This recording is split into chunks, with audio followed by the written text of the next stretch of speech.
of it. It was still liquid. It wasn't just drying up, as we noticed we were making headway. It was still liquid in that hole.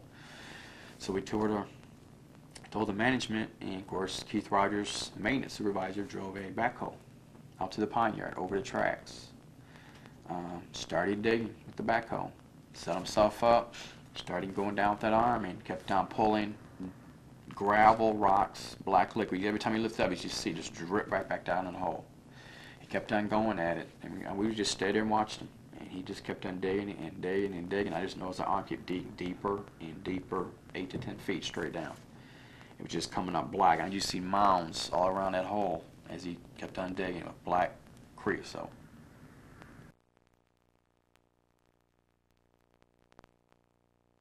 The cylinders were about 100 feet long and around 25, 30 foot in diameter. And that would hold, you can imagine how much creosote that would hold, many thousands of gallons of creosote. And sometimes the doors were concave in shape, and they had gaskets in those doors. And under the pressure, sometimes those gaskets would blow. And it was because those doors weren't aligned properly a lot of times is why those gaskets would blow. And the maintenance department and plant manager and others knew about the doors not being aligned properly, and they would just keep replacing gaskets in those doors, and they keep blowing. And when they did blow, it would blow creosote in the air and blow it all over the ground. A lot of creosote. It would cover the employees' parking lot, which was probably about 200, 300 feet away from the cylinders. And they would have to pay to get the cars washed or painted, repainted. We had the door blow off number 3 cylinder.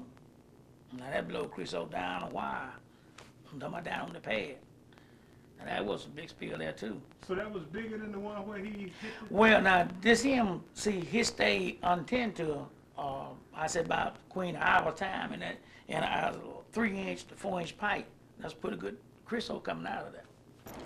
And then sometime in the daytime, the cylinders will blow a gasket. It's a big old rubber gasket around the ring of the cylinder where they open the door, and the creosote would just shoot out and just shoot all out in the air and contaminate the whole plant, the town, the neighborhood, the playground, where the school was, because wherever the wind would blow, the creosote will go with the wind. And a lot of people, cars got messed up. And the cylinder used to stay blowing creosote everywhere. On many occasions that I know is number one cylinder, they had brought some man from Oklahoma City, somewhere else he come from, called himself, try to fix it though, because they put, see the gasket, the door ring got gasket in it. And every 1 or 2 days, the gasket would blow. If anybody walking across the pad, right across the front of the doors, when that gasket blows, the creosote gonna burn them. See what I'm saying? The creosote gonna burn them. You know, it gonna get on you anywhere. Whatever it get on you at, it's gonna burn. You know what I'm saying? And they called some other man down here, and it still wasn't right. You know what I'm saying? So how long did this go on that the gasket on the door kept blowing, and the creosote was coming out into the atmosphere? I know it had to be going on about a year. I know about a year. So you mean for a year Yeah. at the Kerr McGee facility, you had creosote gaskets, creosote escaping from the cylinder when it was being treated? Yeah, and again, another thing is that it had got so bad, they had to put a light. They put 3 lights up there up on the side of the wall on the outside, letting people know, letting the employee know that what cylinder was under pressure and all this. You see what I'm saying? Because they did that because they was afraid that the door gonna blow, then the creosote was gonna get on some people. You know what I'm saying? Some employee, but that still didn't help though. You got a mess. I mean, that's just all you say.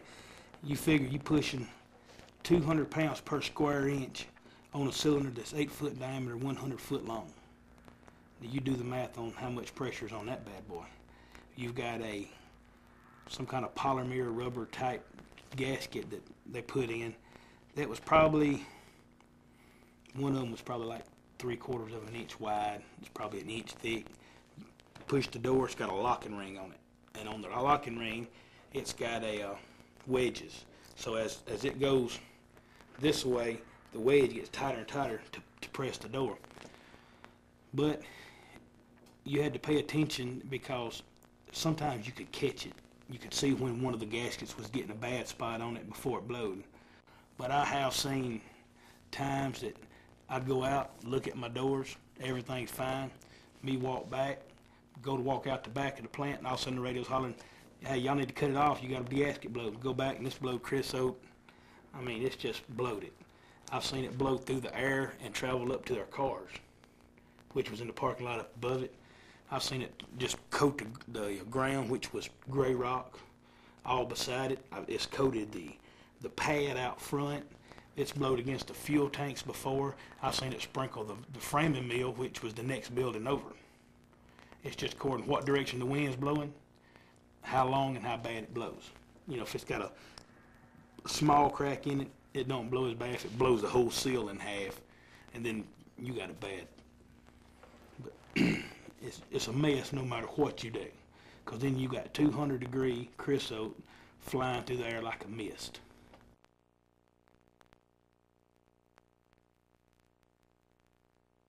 Had us running hot wood straight out the cylinder, and they're supposed to sit on the track for 48 hours.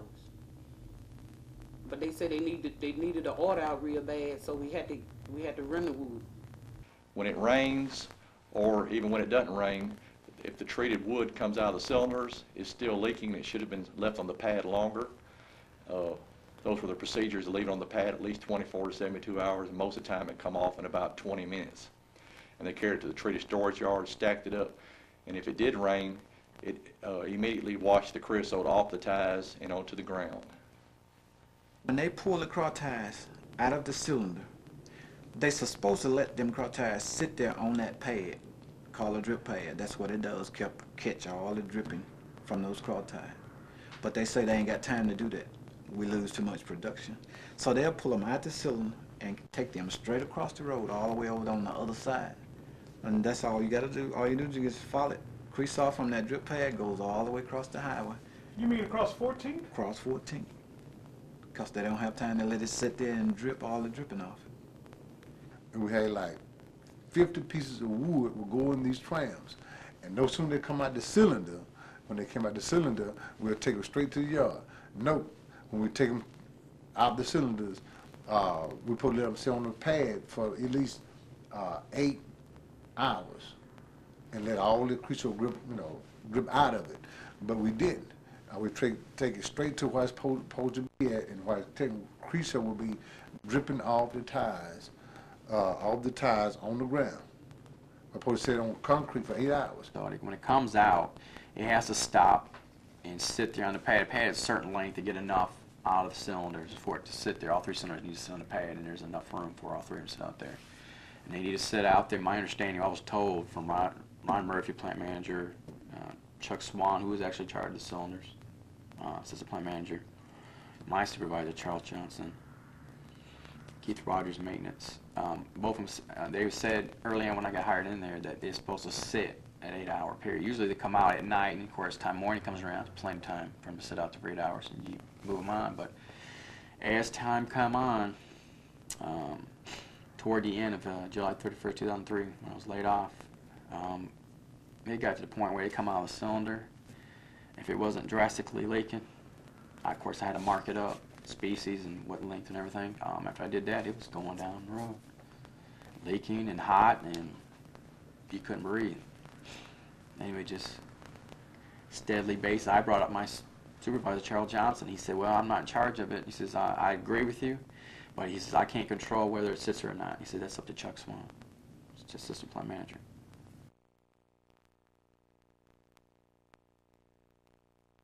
Okay, this is creosote and hydraulic fluid mixed together.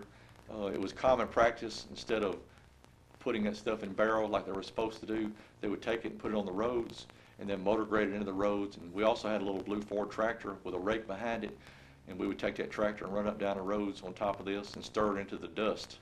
And once you cover it, of course, if you mix oil and dust